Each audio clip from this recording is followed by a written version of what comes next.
வரவேற்கிறோம்.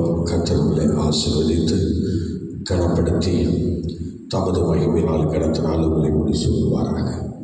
இந்த நாளிலே ஸ்தோத்திரம். சங்கீதம் 75வது சங்கீதத்தை நாம் இப்பொழுது இன்னைக்கு நம்ம தியானிக்க போகிறோம். சங்கீதம் 75 ஸ்தோத்திரம்.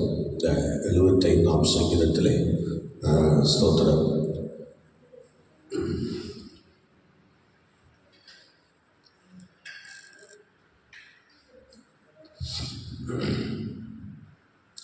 அல்தெஸ்கேல் என்கிறதான வாத்தியத்தில் வாசிக்க தலைவருக்கு ஒப்புவிக்கப்பட்ட நல்ல ஒரு சங்கீதமாக இருக்கிறது.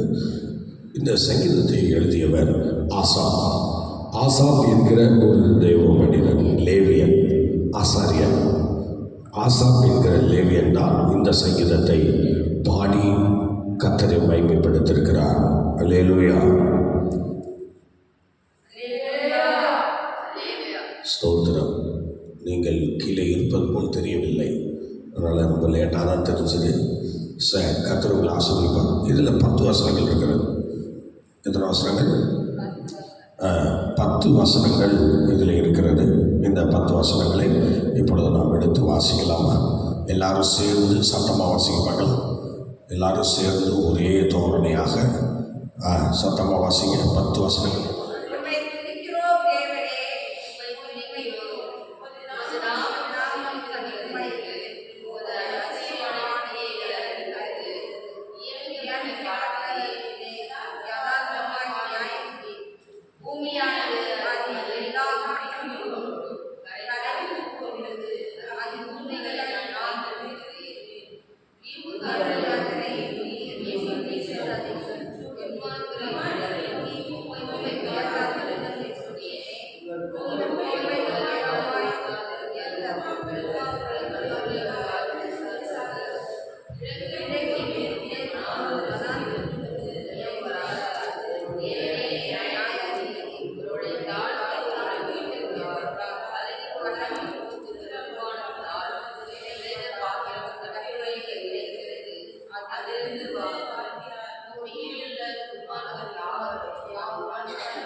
ஹல்லேலூயா, ஹல்லேலூயா.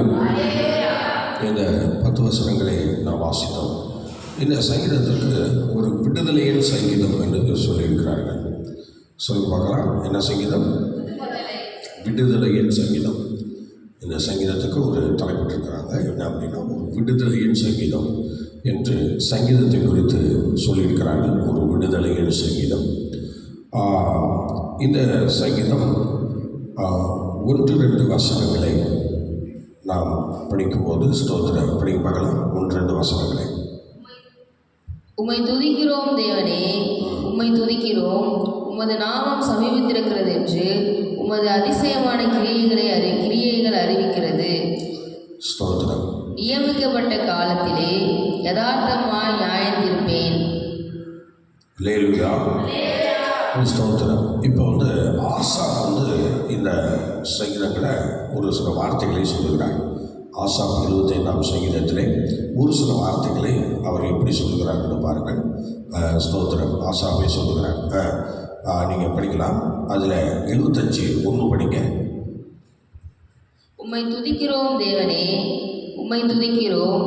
உமது நாமம் சமீபித்திருக்கிறது என்று உமது அதிசயமான கிரியைகள் அறிவிக்கிறது. பாருங்கள். அடுத்தது அப்படியே படிச்சிங்கன்னா 6ஆம் வசனம் படிங்க. கிழக்கிலும் மேற்கிலும் வனாந்திர திசையிலிருந்து ஜெயம் வராது. அடுத்து 7ஆம் வசனம் படிங்க. தேவனே நியாயாதிபதி, ஒருவனை தாழ்த்தி ஒருவனை உயர்த்துகிறார். 8 படிங்க. கலங்கி போகிற மதுபானத்தினால் நிறைந்த பாத்திரம் கர்த்தருடைய கையில் இருக்கிறது. அதிலிருந்து வார்க்கிறார். பூமியில் உள்ள துன்மார்க்கர் யாவரும் அதன் மண்டல்களை உறிஞ்சி குடிப்பார்கள். 9ஆம் வசனம் படிங்க. நானோ என்றென்றைக்கும் இதை அறிவித்து யாக்கோபின் தேவனை கீர்த்தனம் பண்ணுவேன். அல்லேலூயா, அல்லேலூயா. இது ஆசாப் சொல்லுகிற வார்த்தைகள். ஆசாப் வந்து அந்த சங்கீதத்திலே அவர் சொல்கிற வார்த்தைகள். ஸ்தோத்திரம்.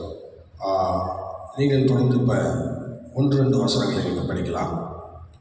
உம்மை துதிக்கிறோம் தேவனே, உம்மை துதிக்கிறோம் தேவனே, உம்மை துதிக்கிறோம், உம்மை துதிக்கிறோம். உமது நாமம் சமீபித்திருக்கிறது என்று, உமது நாமம் சமீபத்திருக்கிறது என்று, உமது அதிசயமான கிரியைகள் அறிவிக்கிறது, உமது அதிசயமான கிரியைகள் அறிவிக்கிறது என்று சொல்லி அவர் அங்கே விதமாக சொல்லுகிறார். கர்த்தருடைய பிள்ளையை ஸ்தோத்திரம். இது எவ்வளோ பெரிய மகிமையான காரியம் பாருங்கள். முதலாவது, கர்த்தருடைய நாமம் சமீபத்திருக்கிறதுனால கர்த்தரை துதிக்கிறதற்கு ஏவப்படுகிறார். இப்போ ஸ்தோத்திரம். ஆசாப் வந்து கர்த்தரை ஆராதிக்கிற ஒரு மனுஷன். ஆசாப்பும் தேவனை ஆராதித்து கர்த்தரை மையப்படுத்துகிற நல்ல ஒரு ஆவிக்குரிய மனுஷன். ஆசாப் என்று சொல்கிறார். எப்படி யாசர் குழுவினரில் எப்படி நல்ல ஸ்தோத்திரம் துதிக்கிறவங்க, ஆண்டவரை மையப்படுத்துகிறவங்களாம் அதில் பலமாக இருக்கிறாங்களோ, அதே போல் இந்த டீமில் வந்து ஆசாப் வந்து இதுக்கு தலைமை. இவர் தான் அதுக்கு எல்லாருக்குமே பொறுப்பாளர். ஆனால் யாசர் குழுவினரில் வந்து ஒரு டீம் தலைவர் யாரும் போடப்படலை. அவங்களே அந்த எல்லாருமே ஒரு தலைவர் மாதிரி தான் இருப்பாங்க. யாசர் குழுவினரில் ஒரு குழுவினர் அவங்க. அந்த குழுவினரில் அவங்க வந்து எல்லாருமே ஒரு தலைவர் மாதிரி இருக்கிறார்கள். அதில் முக்கியமாக யாருக்கும் ஒருத்தருக்கு என்று அப்படி இல்லாமல் அப்படி யாசர் குழுவினரும் தான் வருது அதில். அல்லேலூயா. ஆனால் இங்கே ஆசாப் இண்டிவிஜுவலாக நல்ல ஆசாப்பே இறங்கி வந்து இந்த பாடல்களை எல்லாம் பாடி கர்த்தரை மையப்படுத்துகிறார். ஆசாப்புடைய வார்த்தைகளாக இருக்கிறது. இவரும் அந்த லேவியர்களில் ஒருத்தராக இருக்கிறார். ஆகவே இவருடைய வார்த்தை தான் தேவனுடைய நாமம் நமக்கு சமீபமாக இருக்கிறது, அதனால் நான் கர்த்தரை துதிக்கிறேன் என்று சொல்கிறார். அந்த மாதிரி தேவனை அறிந்து புரிந்து கொண்ட ஒரு தேவ மனுஷன். அல்லேலூயா, அல்லேலூயா. சரி, இப்போ நீங்கள் ஸ்தோத்திரம் 10வது வசனம் படிக்கலாம். துன்மார்க்குடைய கொம்புகளை எல்லாம், துன்மார்க்கருடைய கொம்புகளை எல்லாம் வெட்டி போடுவேன். இது கர்த்தர் பேசும் வார்த்தை. சொல்லுங்க, யார் பேசும் வார்த்தை? இது கர்த்தர் பேசும் வார்த்தை. ஸ்தோத்திரம். கர்த்தர் பேசும் வார்த்தைகளை இப்போ நம்ம கன்டினியூ பண்ணலாமா? கர்த்தர் பேசும் வார்த்தை என்னென்ன வார்த்தைகள் அப்படின்னு சொல்லி இப்போ நம்ம பார்ப்போம். இப்போ ஸ்தோத்திரம் 2வது வசனம் படிங்க. நியமிக்கப்பட்ட காலத்திலே, நியமிக்கப்பட்ட காலத்திலே யதார்த்தமாய் நியாயந்திருப்பேன். யதார்த்தமாக நியாயந்திருப்பாரா? பூமியானது அதன் எல்லா குடிகளோடும். 5வது வசனம் படிங்க. உங்கள் கொம்பை உயரமாய் உயர்த்தாதிருங்கள். உங்கள் கொம்பை வந்து உயரமாக நீங்கள் உயர்த்தாதிருங்கள். இருமாப்புள்ள கழுத்துடையவர்களை பேசாதிருங்கள். இருமாப்புள்ளவங்க வசந்த வாச்சா முழுசா வாசி.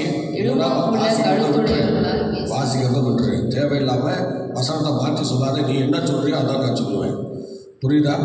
என்ன பாவத்துக்குள்ளே ஆளாகாத. நீ ஒழுங்காக சொல்கிறத பைபிள்லேருந்து கரெக்டாக எனக்கு சொன்னாதான் நான் கரெக்டாக சொல்ல முடியும். ஸ்தோத்திரம். தவறு பண்ணாத. எப்படிங்க? உங்கள் கொம்பை உயரமாய் உயர்த்தாதிருங்கள். உங்களுடைய கொம்பை உயரமாய் உயர்த்தாதிருங்கள். இருமாப்புள்ள கழுத்துடையவர்களாய் பேசாதிருங்கள். ஸ்தோத்திரம். அல்லேலூயா. இருமாப்புள்ள கழுத்துடையவர்கள் என்று சொன்னால் அடுத்தவங்களை அட்டாக் பண்ணி பேசிட்டே இருப்பாங்க. தங்கள் யாருன்னு தெரியாத மாதிரி பேசிட்டு இருப்பாங்க. அந்த மாதிரி இருமாப்புள்ளவர்கள் சொன்னதை கேட்கவும் மாட்டாங்க, சொன்னதை செய்யவும் மாட்டாங்க. ஸ்தோத்திரம். அவங்க என்ன சொல்கிறாங்களோ அதையும் செய்ய மாட்டாங்க. ஸ்தோத்திரம். அடுத்தவங்க சொல்கிறதையும் கேட்க மாட்டாங்க, மதிக்க மாட்டாங்க. அந்த இருமாப்புன்னு சொல்கிறது நீங்கள் உலகம் முழுவதும் நேரத்திற்கு சில குடும்பங்களில் இல்லாதவங்களே இல்லை. எல்லா குடும்பத்திலையும் இந்த இருமாப்புள்ளவர்கள் இருக்கிறாங்க. ஸ்தோத்திரம். வேலை செய்கிற இடத்துல 10 பேர் இருக்காங்க. 10 பேர்லேயும் இந்த இருமாப்புள்ள ஒருத்தர் இருப்பாங்க. ஸ்தோத்திரம். அந்த மாதிரி சில பேர் சொன்னதுக்கெல்லாம் ஆமீன் போட்டு போயிட்டு இருப்பாங்க. சில பேர் சபைகளில் இருமாப்புள்ளவர்கள் இருப்பாங்க. அவங்க யார் என்ன சொன்னாலும் கேட்க மாட்டாங்க. ஆமாம், அந்த இருமாப்புங்கிற ஒரு பேய் குடி இருந்துக்கிட்டு அவங்க வாழ்க்கையை லைஃப்பையே க்ளோஸ் பண்ணிடும். ஸ்தோத்திரம். தரிசனங்கள், ஆண்டவருடைய திட்டங்கள் எதுவும் இருக்காது. ஆமாம், எல்லாம் பாழாக போயிடும். ஸ்தோத்திரம். இருமாப்பு எந்த மனுஷனுக்குள்ளே வருதோ அவன் ஸ்தோத்திரம் அவ்வளோதான். ஸ்தோத்திரம். அவனுடைய காரியங்கள் எதுவுமே கத்திருக்க தேவை இருக்காது. நல்லா புரிஞ்சுங்க. நானாக இருந்தால் கூட அப்படிதான். ஸ்தோத்திரம். இருமாப்புன்னு ஒன்று எனக்குள்ளே வந்துச்சு அப்படின்னா நான் அதுக்கப்புறம் பீஸ் போன பல்பு தான். என்னை கொண்டு ஒரு பொண்ணாக்கு நடக்காது. ஸ்தோத்திரம். அதனால் எப்போதும் இந்த தாழ்மைக்கு தான் பரிசு திரும்ப தரேன். ஆனால் அந்த இருமாப்புள்ளவனை விட்டு போயிட்டு பிடிச்சிடுவேன். அப்படி தான். ஸ்தோத்திரம். அவங்கள வந்து சரியாக வைக்க மாட்டாங்க.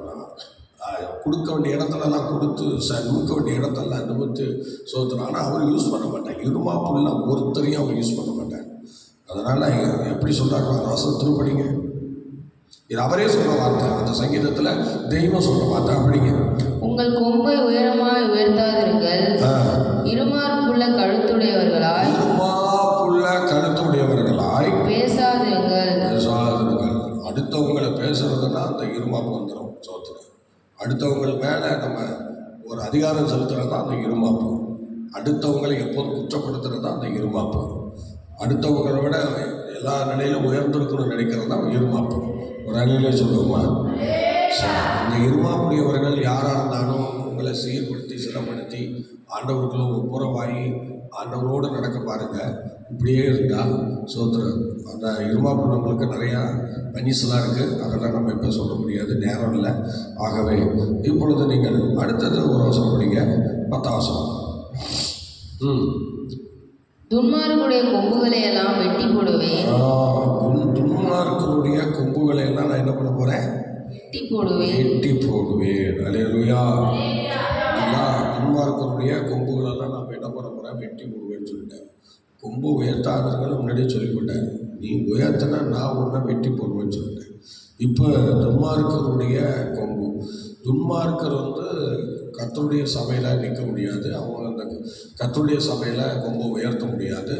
அவன் எப்போதுமே சபைக்குள்ளே அவனுக்கு ஆளுகை கிடையாது. அதனால தான் தேவன் சொன்னார் வெட்டி போடுவேன்னு சொன்னார். ஆகவே துன்மார்க்கர் நியாயத்திற்குள் பாவிகள் நீதிமான்களுடைய சபையிலும் நிலை நிற்க மாட்டார்கள். அல்லேலூயா. சத்தமா சொல்லுங்களேன். அல்லேலூயா. சரி, இப்போ சோதரன் அதான் படிங்க. அந்த 10ஆம் சத்திரம் படிங்க.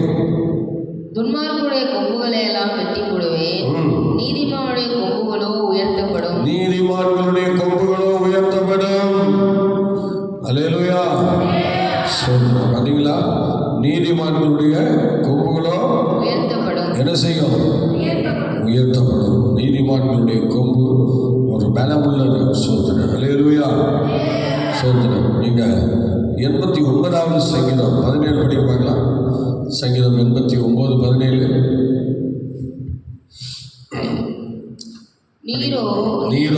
நீரே அவர்கள் பலத்தின் மகிமையாய் இருக்கிறீர், உம்முடைய தயவினால் எங்கள் கொம்பு உயரும்.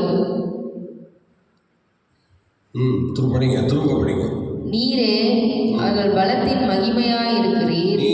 நீரோக்கும் வித்தியாசமே இல்லையா? கண்ணு போட்டையா? ஸ்தோத்திரம். திரும்ப படிங்க. நீரே அவர்கள் பலத்தின் மகிமையாய் இருக்கிறீர். நீரே நீதிமான்களுடைய பலத்தின் மகிமையாய் இருக்கிறீர். அல்லேலூயா. அல்லேலூயா. உம்முடைய தயவினால் எங்கள் கொம்பு உயரும். அல்லேலூயா. ஸ்தோத்திரம். பாருங்கள், நீதிமானுக்கு ஒரு பலன். சோதரன். அவனுடைய கொம்பு உயர்வதற்கு ஒரு பலன் ஆண்டவர் கொடுக்கிறார். ஆண்டவருடைய பலன் அவனை தாங்குகிறது. நீதிமான்களுடைய கொம்பு உயர்வதற்கு தேவனே அவங்களுக்கு ஒரு பலன் தந்து வழி நடத்துகிறார். நீங்கள் இன்னொரு வசனம் படிங்க. 89:24 படிங்க. சங்கீதம் 89:24. என் உண்மையும் என் கிருபையும் அவனோடு இருக்கும், என் நாமத்தினால் அவன் கொம்பு உயரும். நல்லா படிச்சிங்களா தப்பா படிச்சிங்களா தெரியல. என் உண்மையும் என் கிருபையும் அவனோடு இருக்கும், என் நாமத்தினால் அவன் கொம்பு உயரும். அல்லேலூயா. ஸ்தோத்திரம். நானே ஒரு முறை வாசிக்கிறேன். எல்லாம் நீங்கள் தப்பாக வாசிக்கிறீங்க. ஃபஸ்ட்டு தப்பாக வச்சிங்க. ஃபஸ்ட்டு என்ன படிச்சிங்க? படிங்க. என் உண்மையும் ஃபஸ்ட்டு சொன்னாங்க என் உண்மைக்குன்னு, அடுத்ததான் சொன்னாங்க என் உண்மை. இப்படி படிக்கூடாது. நீங்கள் என்ன சொல்கிறீங்களோ அதை தான் நான் சொல்லுவேன். ஃபஸ்ட்டு நான் படித்ததை நான் படிக்கிறேன். நீங்கள் ஃபஸ்ட்டு வேறு மாதிரி படிச்சிங்க. அதனால தான் நான் இப்போ திரும்ப படிக்க சொல்கிறேன். கவனிங்க. வசனம் நீங்கள் எந்த வசனம் வாசிக்க வேண்டாம், ஸ்டாப் பண்ணிங்க. நானே படிச்சுக்கிறேன். ஓகே. கர்த்தர் ஆசீர்வதிப்பார். அல்லேலூயா. ஸ்தோத்திரம். ஏன்னா நீங்கள் ஆரம்ப வசனம் பேசிக்கை மாற்றிடுறீங்க, ஆரம்பத்தையே மாற்றிடுறீங்க. நீருங்கிறதுக்கு நீரேங்கிறீங்க.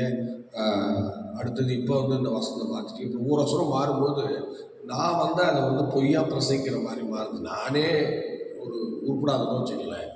ஆமாம், நீங்கள் வர என்ன சேர்த்து உருப்படாதவங்க மாட்டிகிட்டு இருக்கீங்க. ஆமாம், உங்களுடைய கொம்பினால் என் கொம்பு உயரணும். நீங்கள் வந்து கண்ணாமடான்னு படிச்சிங்கன்னா அப்போ நான் வந்து அதில் ஒன்றும் பண்ண முடியாது. அதனால் முடிஞ்ச வரைக்கும் நானே படிச்சுக்கிறேன். நீங்கள் ஹெல்ப் பண்ணது போதும். கர்த்தர் உங்களை ஆசீர்வதிப்பார். சத்தமாக ஒரு அலையிலே சொல்ல பார்க்கலாம். அல்லேலூயா. 89 ஸ்தோத்திரம் 24 வசனம். நல்லா கவனிங்க. வசனங்களை வந்து எனக்கு உண்மையிலே மாற்றி படிக்கும்போது எனக்கு அப்படியே மனசெல்லாம் உடைக்கப்படும். ஏன்னா இந்த வெளிப்படுத்தின விஷயத்தை சொல்லியிருக்கிறதா நம்ம எல்லாம் படிச்சிருக்கோம். ஒரு வசனத்தை கூட்டவும் முடியாது, குறைக்கவும் கூடாது. சோதரி பார்த்தீங்களா, இந்த வேத வசனத்துலேருந்து ஒன்றையும் கூட்டவும் முடியாது, குறைக்கவும் கூடாது. சில நேரத்தில் நமக்கே தப்பாக வந்தால் நம்ம எவ்வளோ கஷ்டப்படுறோம் பாருங்க. அப்போ ஒருத்தர் வாசித்து திரும்ப நான் தப்பாக அதை வாசிக்கிறேன்னா அது எவ்வளோ பெரிய கஷ்டமான ஒரு விஷயம் என்று நீங்கள் நல்லா தெரிஞ்சுக்கணும். சோதரம், என் உண்மையும் என் கிருபையும் அவனோடு இருக்கும். ஒரு அலையிலே சொல்லுங்க. ஆமாம், பாருங்க எவ்வளோ அருமையாக இருக்குது. எல்லாம் அழகாக பிரித்து சொன்னால் எவ்வளோ நல்லா இருக்கும். வசனத்தை வசனமாக கொடுத்தாதான் நமக்கு சந்தோஷமாக இருக்கும். மாற்றி மாற்றி கொடுக்கும்போது அது தப்பு. நம்ம வந்து எதுலேயுமே உறங்காதவங்களாம் போயிட்டுருக்கோம். ஒரு அலையிலே சொல்லுவோம்மா. நீங்கள் நல்லா படிச்சுட்டு வந்து அப்படி ஒரு தைரியம் வரும்போது வேணுமா படிங்க.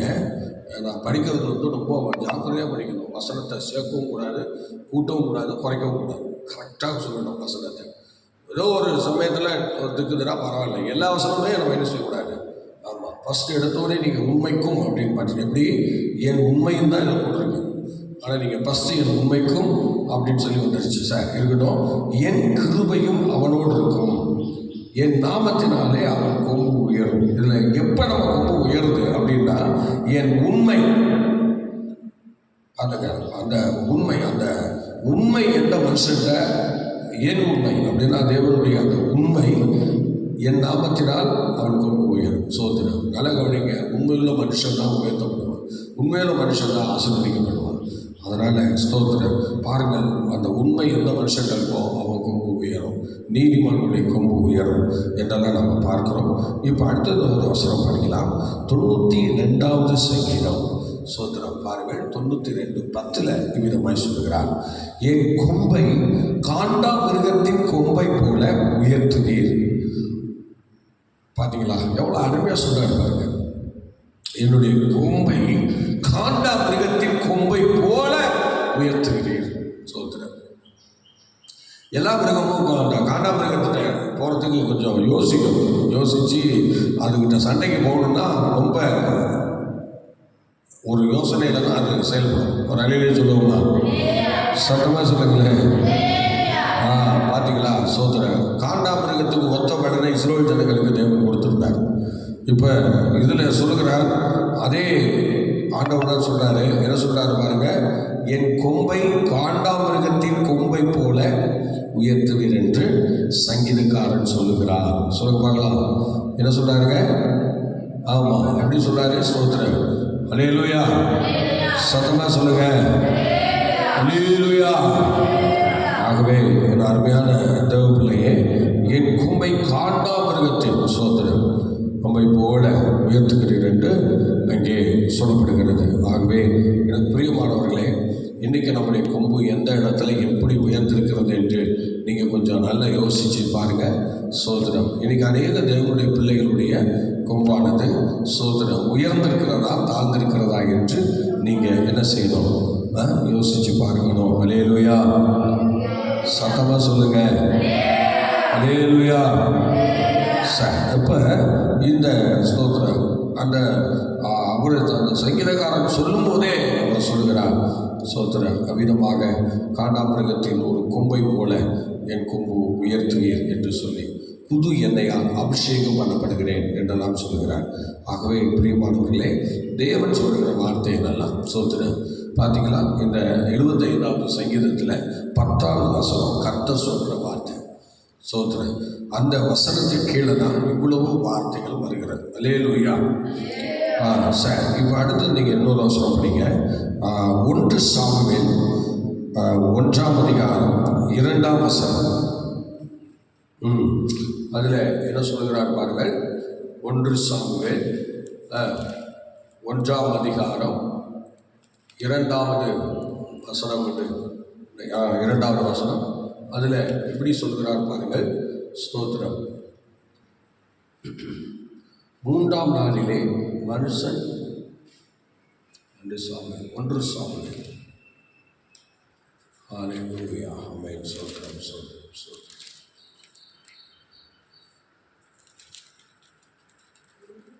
Price God. ஹல்லேலூயா.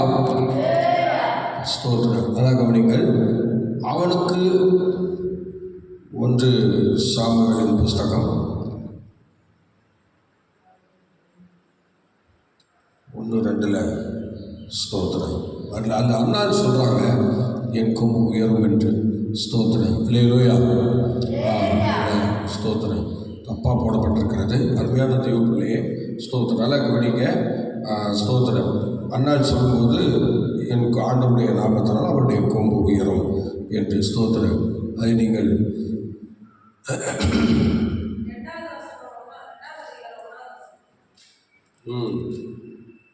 அப்பொழுது அன்னாள் ஜெபம் பண்ணி, என் இருதயம் கர்த்தருக்குள் களி கூறுகிறது, என் கொம்பு கர்த்தருக்குள் உயர்ந்திருக்கிறது. ஹல்லேலூயா.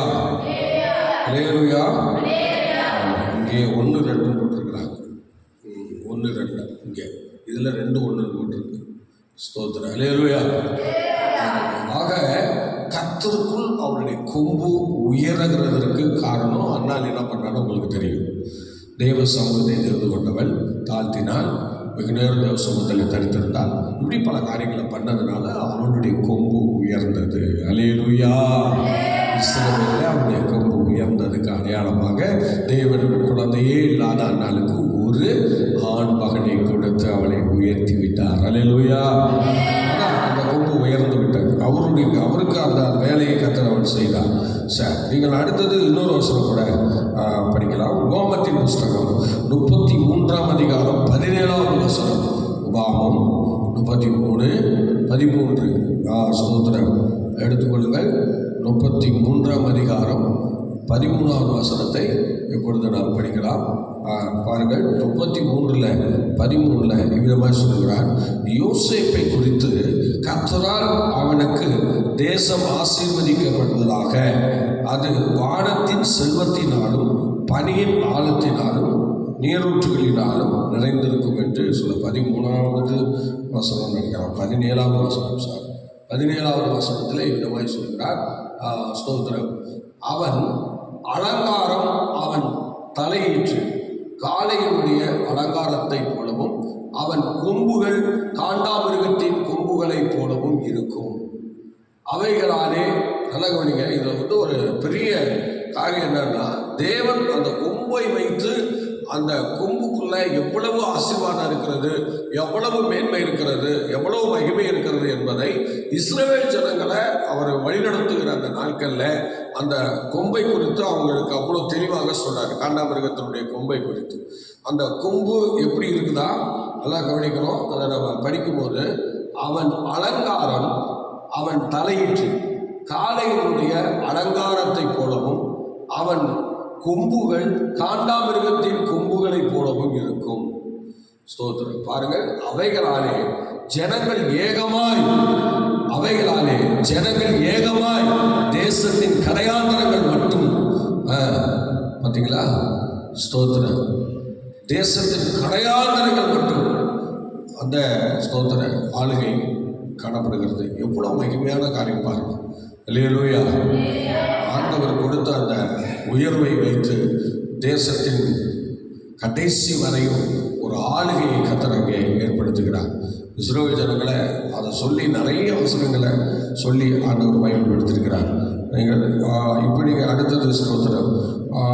அப்போஸ்தலர் நடவடிக்கைகள் 10ஆம் அதிகாரம் 38வது வசனம் படிக்கலாம். அப்போஸ்தலர் நடவடிக்கைகள் 10ஆம் அதிகாரம் 38. 10:38 படிங்க. ஸ்தோத்திரம். 10:38 என்ன சொல்றாரு பாருங்க. ஸ்தோத்திரம்.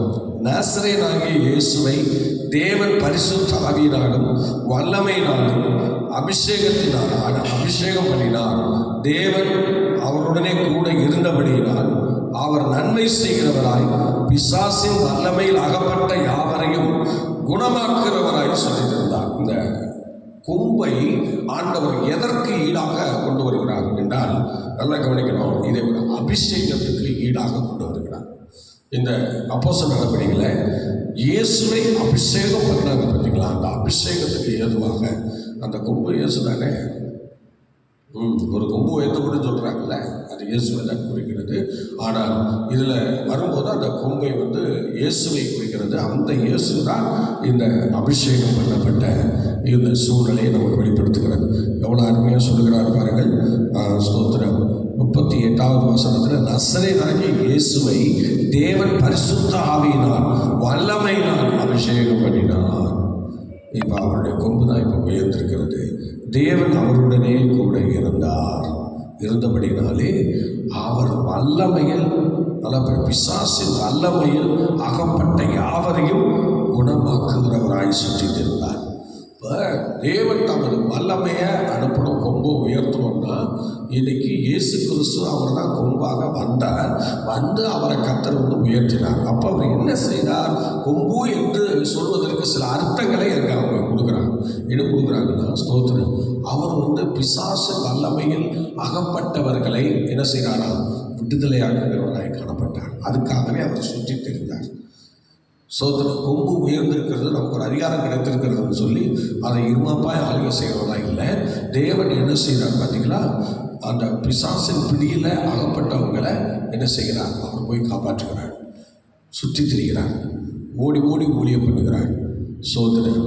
ஆகவே தேவன் கொடுத்த அதிகாரங்கள் எல்லாமே கர்த்தர் கொடுத்ததான்.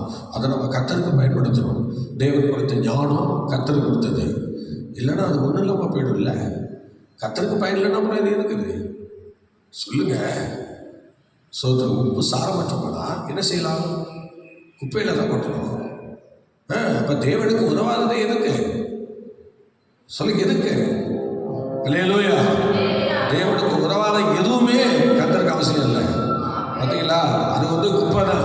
குப்பையில் போட்டால் மிதிப்போம். உப்பா இருக்கும்போது எல்லாருக்கும் சுவை தரும். ஆனால் யாருக்குமே சுவை தரலைன்னா அதை கொண்டு குப்பையில் கொண்டு மிதிக்க வேண்டியதுதான். இன்னைக்கு நிறைய பேருக்கு ஆண்டவர் கொடுத்துருக்கிற ஆசீர்வாதத்தெல்லாம் இப்படி தான் பண்ணியிருக்கிறாங்க. குப்பையில் கொட்டுறதுக்கு தான் வச்சுருக்கிறாங்க. கொண்டுங்க எல்லாரும் பிரிச்சுட்டு போவாங்க. ஒரு அணியை சொல்லுவாங்க, கர்த்தருக்குள்ள பயன்படாத எல்லாம் குப்பை. அது போல தெரிஞ்சுங்க. ஆண்டவரோட கொடுத்ததெல்லாம் ஆசீர்வாதம் என்று சொன்னால் அதை நீ தெய்வ சமூகத்தில் பயன்படுத்தணும். அப்படி ஒரு நாள் பயன்படுத்த முடியும்னா அந்த குப்பையை கொண்டு போய் நீ குப்பையில் கொட்டி எல்லாரும் பிரிச்சுட்டு தான் போவாங்க. நீ எதுக்கும் லாய்க்கில்லாதவங்க தான் இருக்கணும் இந்த பூமியில். நல்லா தெரிஞ்சுக்கணும். கர்த்தர் கொடுத்ததை அவனால் பயன்படுத்த முடியலன்னா நீ ஒன்றை போல ஒரு பட்சை துரோகின்னு சொல்லலாம். யாருமே கிடையாது. ஆண்டவர் உனக்கு கொடுத்த கிருபை, ஆண்டவர் உனக்கு கொடுத்த இரக்கம், ஆண்டவர் உனக்கு கொடுத்த அன்பு, ஆண்டவர் உனக்கு கொடுத்த ஐஸ்வர்யம், ஆண்டவர் உனக்கு கொடுத்த படிப்பு, ஆண்டவர் உனக்கு கொடுத்த திறமை, ஆண்டவர் உனக்கு கொடுத்த பைபிள் படிக்கிற திறமை, ஆண்டவர் உனக்கு கொடுத்த ஊழியம் செய்கிற திறமை, நல்லா ஜெபிக்கிற திறமை, இதெல்லாம் இருந்தும் கூட நீ செயல்படலைன்னா நீ சாரப்பட்டு போயிட்ட. இனி உன்னுடைய காரியங்கள்லாம் குப்பைக்கு தான். எல்லாரும் உன்னை மிதிச்சுட்டு போகிறதுக்கு தான் பைபிள் ஒன்று அனுமதிக்குது. ஒன்று கர்த்தருக்குள்ளே பயன்படணும், இல்லைன்னா எல்லாராலும் பிரிக்கப்படணும். உனக்கு எது சௌகரியமாக தெரிந்துக்கணும். கர்த்தர் உங்களை ஆசீர்வதிப்பார். என்ன நிறைய பேருக்கு கிருபை தந்தும் பிரயோஜனம் இல்லாமல் போயிட்டு இருக்கு பார்த்தீங்களா? பிரயோஜனம் கிடையாது. பெருமையிலும் சுயநலத்திலும் இப்படி போகிறதுனால, ஒரு தாழ்மை இல்லாததுனால அது இப்போ சாரமற்று போய் இப்போ அது குப்பைக்கு போகிற அனுபவத்தை குறிக்கிறது. சரி, அடுத்த வருஷம் லூக்கா 4ஆம் அதிகாரம் சோத்திரம் 32வது வசனம். லூக்கா சுவிசேஷம் 4ஆம் அதிகாரம் ஸ்தோத்திரம் 2வது வசனத்தில் என்ன சொன்னார் பாருங்க. அல்லேலூயா. ஸ்தோத்திரம். லூக்கா சுவிசேஷம் 4ஆம் அதிகாரம் 2வது வசனம். அதில் என்ன சொல்கிறார்? நல்லா கவனிக்கணும். 40 நாள் பிசாசினால் சோதிக்கப்பட்டார். அந்த நாட்களில் அவர் ஒன்றும் புசியாதிருந்தார். அந்நாட்கள் முடிந்த பின்பு அவருக்கு பசி உண்டாயிற்று. சொல்லுங்க, அவருக்கு என்னாச்சு? அவருக்கு என்ன உண்டாயிடுச்சு? அல்லேலூயா, அல்லேலூயா, ஸ்தோத்திரம். பாருங்கள், அதே மாதிரி அதுலேயே 38வது வசனம் அதில் என்ன சொன்னார் பாருங்க. பின்பு அவர் ஜெபாலயத்தை விட்டு புறப்பட்டு சீமோன் வீட்டில் பிரவேசித்தார். சீமோனுடைய மாமி கடும் ஜுரமாய் கிடந்தால் அவளுக்காக அவரை வேண்டிக் கொண்டார். அல்லேலூயா. அப்போ அங்கே என்ன நடக்குது? ஸ்தோத்திரம். பசி உண்டாயிற்று. அவள் இந்த காரியங்கள் வந்த பிறகு பசி உண்டாயிற்று என்று சொல்லப்பட்டிருக்கிறது. இயேசுவுக்கு அந்த பசி என்று சொல்லுகிறது கர்த்தருடைய சித்தம். ஆண்டவர் எதுக்காக தன்னை இந்த பூமிக்கு அனுப்பினாரோ அதை செய்வதே அவருக்கு போஜனமாக இருந்ததுன்னு சொன்னார். தேவன் எதுக்காக அனுப்பினாரோ அதையே அவர் இந்த பூமியில் செய்தார். ஆனால் நன்மைக்கு நம்ம தவறிட்டோம். கர்த்தர் பிதாவாகிய தெய்வம் அவரை பூமியில் அனுப்பின அந்த முகாந்தரத்தையும் அந்த நோக்கத்தையும் அவர் நிறைவேற்ற துடித்தார், நிறைவேற்றினார். ஆனால் நம்மால் அப்படி செய்ய முடியல. பார்த்தீங்களா? செய்ய முடியல. ஸ்தோத்திரம். ஆகவே கர்த்தருடைய பிள்ளையை ஸ்தோத்திரம் நல்லா யோசிச்சு பாருங்க. தேவன் ஆனால் நம்மால் இன்னைக்கு செய்ய முடியல. அடுத்த ஒரு வசனத்தை படி கவனிங்கள். 1 தெசலோனிக்கர் 1ஆம் அதிகாரம் ஸ்தோத்திரம் 1ஆம் அதிகாரத்திலே நீங்கள் தெரிந்து கொள்ளப்பட்டவர்கள் என்று நாங்கள் அறிந்து. அல்லேலூயா, அல்லேலூயா. நல்லா கவனிங்க. சோதரன், நீங்கள் தெரிந்து கொள்ளப்பட்டவர்கள் என்று நாங்கள் அறிந்து என்று சொல்லி 5ஆவது வசனம், எங்கள் சுவிசேஷம் உங்களிடத்தில் வசனத்தோட மாத்திரமல்ல வல்லமையோடும் பரிசுத்த ஆவியோடும் முழு நிச்சயத்தோடும் வந்தது. நாங்களும் உங்களுக்குள்ளே இருந்தபோது உங்கள் நிமித்தம் எப்படிப்பட்டவர்களாய் இருந்தோம் என்று அறிந்திருக்கிறீர்களே. அல்லேலூயா. பார்த்தீங்களா? சொன்னதை எவ்வளோ அருமையாக சொன்னார் பாருங்க. உங்கள்கிட்ட இருக்கும்போது நாங்கள் எப்படி இருந்தோம், எப்படிப்பட்டவர்களாக இருந்தோம் என்று நீங்கள் அறிந்திருக்கிறீங்க. ஆனால் இப்போ நீங்கள் எப்படி இருக்கிறீங்க? எப்படி இருக்கிறீங்க? கர்த்தர் உங்கள் மூலம் பயப்படுகிறாரா? உங்கள் எழுந்திருக்கிறதா? இல்லை இழிவான காரியத்தை பார்த்து சாரமற்று போகிற காரியத்தில் நீங்கள் வந்திருக்கீங்களா? நல்லா யோசிச்சு பாருங்க. கர்த்தர் நமக்கு இந்த பூமியில் எத்தனை ஆண்டு வைக்க போகிறாருன்னு தெரியல. எனி டைம் தயாராக இருக்கணும். நாங்கள் கர்த்தர் இப்போ கூப்பிட்டாலும் நாங்கள் ரெடி. போகிறதுக்கு கரெக்டாக தான் இருக்கணும். ஆனால் போகும்போது எப்படி போகணும்னு தெரிஞ்சிருக்கணும். ஒரு பலனும் இல்லாமல் சாரமற்று இருந்தால் நம்ம குப்பையில கிடப்போம். ஆண்டவர் குப்பையில் தூக்கி எடுத்துட்டார். நல்லா கவனிக்கணும். இயேசு குப்பையிலிருந்து உங்களை என்னை தூக்கி எடுத்துட்டார். அவர் சுய ரத்தத்தினால் கழுவிட்டார். இப்போ நம்ம நம்முடைய கொம்புகள் உயர்ந்திருக்கணும். கர்த்தருக்குள்ள கொம்புகள் உயர்ந்திருக்கணும். சோதரி, எப்படி இயேசுக்கு பசி உண்டாகி பிதாவின் சித்தத்தை அவர் செய்து முடித்தாரோ அது செய்து முடிப்பதே எனக்கு போஜனமாக இருக்குன்னு சொன்னாரோ அதுபோல இன்னைக்கு நீங்கள் தேவ சித்தம் செய்யணும், தேவனுடைய விருப்பத்தை செய்யணும். ஆகவே சோதரன், அறிந்தும் அதன்படி செய்யாதவன் அநேக அடிகளுக்கு பாத்திரவான் என்று சொல்லப்பட்டிருக்கிறது. ஹல்லேலூயா, ஸ்தோத்திரம். ஜெபிக்கலாமா? எல்லாரும் கர்த்தருடைய சமூகத்தில் உங்கள் இருதயத்தை ஊற்றி ஜெபிப்போமா? சோதரன், இப்பயும் நல்லா சொல்கிறேங்க. உங்களுக்கு நல்ல மனநலன் இருந்துச்சுன்னா கேட்குற வசனத்தில் ஏதாவது ஒரு வசனம் அதை கிரியை செய்யும். ஆனால் மனநலம் சரியில்லாதவர்கள் வசனத்தை கேட்கவும் மாட்டாங்க, கேட்டு அதன்படி ஒப்பு கொடுக்கவும் மாட்டாங்க, அவங்க அதை ஏற்றுக்கொள்ளவும் மாட்டாங்க. இது யார் அப்படின்னா மனநலம் சரியில்லாதவர்கள். ஆனால் மனசு இருக்கிறவங்க ஒவ்வொரு வசனத்தையும் தியானிப்பாங்க. வசனம் இப்படி சொல்லுது, நான் இப்படி வாழ்கிறேன், ஏன் ஆண்டவரை எனக்கு இப்படி வச்சுருக்கீங்க என்று சொல்லுவார்கள். நாங்கள் எங்கள் ஊழிய அனுபவத்தில் அப்படி தான் பெற்றோம். அன்றைக்கி உட்காந்து கதறுவோம். ஒவ்வொரு ஊழியக்காரும் வசனத்தை விதைச்சிட்டு போயிடுவாங்க. ஆனால் நாங்கள் கதறுவோம், அழுவோம், வேதனைப்படுவோம். எப்படி ஆண்டவரே, ஊழியக்காரர் நல்லா பேசிட்டு போயிட்டாங்க. ஆனால் இன்றைக்கி நாங்கள் ஒரு அபாத்திரராக இருக்கிறோமே, எங்களை எப்படி உருவாக்க போறீங்கன்னு சொல்லி கத்துவோம், கதறுவோம், தேவ சமூகத்தில் போராடுவோம். அப்படியெல்லாம் போராடி கிருபையில் பெற்றுக்கொள்வோம். இன்றைக்கி எவ்வளோ வசனங்கள் உங்களுக்கு நேராக வந்தாலும் எதுக்குமே அடிபணியாத ஒரு அனுபவம் இருக்குன்னா உண்மையிலேயே உங்கள் மனநலம் சரியில்லாதவங்க தான். ஏனென்றால் வசனம் உள்ளே வரமாட்டேங்குது. வசனம் ஒரு நாளும் உங்களுக்குள்ளே போக மாட்டேங்குது. எந்த மாற்றத்தையும் கொண்டு வராத ஒரு அனுபவம். சோதரன், நீங்கள் ஒரு மனநிலை சரியில்லாதவங்கள்ட்ட போய் நீங்கள் பேசி பாருங்கள். நீங்கள் என்ன சொன்னாலும் கேட்கவே மாட்டான். இதான் உண்மை, இதான் சத்தியம். நல்ல மனசு இருக்கிறவங்களுக்கு நல்ல ஆண்டவருக்கு நல்ல கிரியை செய்வார். அவங்களுக்கு கொண்டு நல்ல வல்லமையாக வெளிப்படுவார். ஆனால் அந்த புற மனசு உள்ளவங்க, சோதரன், மனநிலம் பாதிக்கப்பட்டவர்கள், அவங்களுக்கு நீங்கள் என்னதான் சொல்லி பாருங்கள், ஒன்றும் பண்ண முடியாது. அவங்கள எந்த விஷயத்தையும் தேற்ற முடியாது.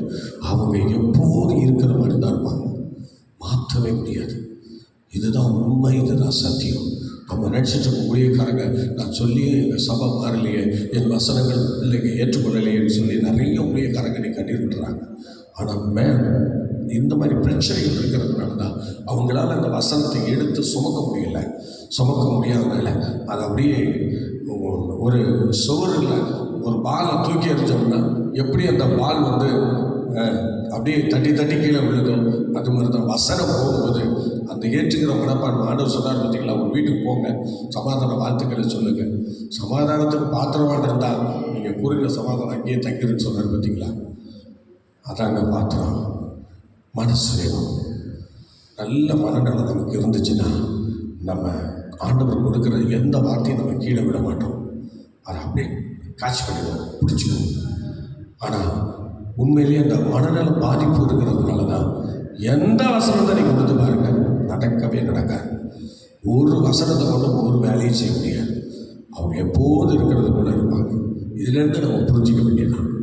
சோதனை இப்படிப்பட்ட சூழ்நிலையில் இருக்கிறாங்க என்று. ஆகவே எனக்கு பிரியமானவர்களே, உங்களுடைய வாழ்க்கையில் உங்கள் கொம்பு உயர்வதே கர்த்தர் விரும்புகிறார். ஏன்னா அவர் கொம்பு உயர்ந்திருக்கிறது. ஆண்டவர் காண்டா மிருகத்துக்கு ஏற்ற அந்த கொம்பை உங்களுக்கு மத்தியிலே என்ன செய்கிறார், மதிப்பிடுகிறார். ஆகவே அந்த காண்டா மிருகத்தின் கொம்பை போல அவர் உங்களை உயர்த்துவார். அவர் உயர்த்த தான் இன்றைக்கி தன்னை சிலுவையில் உயர்த்தி காட்டினார். தன்னை சிலுவையில் உயர்த்தி காட்டினார். ஆகவே எனக்கு பிரியமானவர்களே, ஆண்டவர் இயேசு கிறிஸ்து சிலுவை மரணம் அதுதான் அந்த நமக்கு ஒரு கொம்பாக உயர்ந்து நிற்கிறது. ஸ்தோத்திரம். அதனால் நமக்கு ஒருத்தர் கிரயம் செலுத்தியிருக்கிறார், நமக்காக ஒருத்தர் மரித்திருக்கிறார், நமக்காக ஒருத்தர் பாடுகள் சகித்திருக்கிறார்.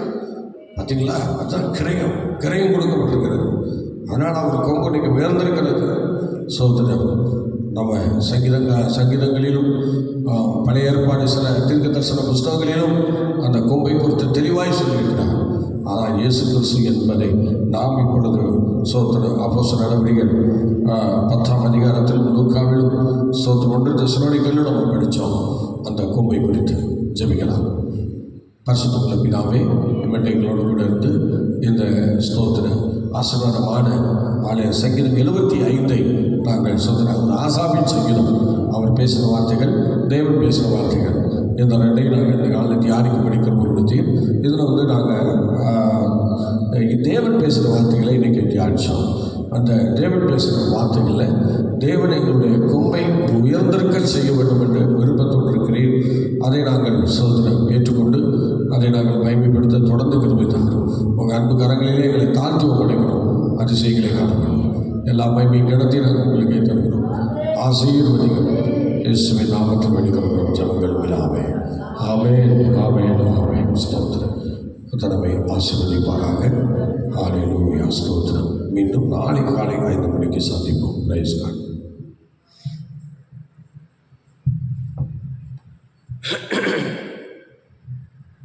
அதான் ஜெபம் பண்ணுங்க.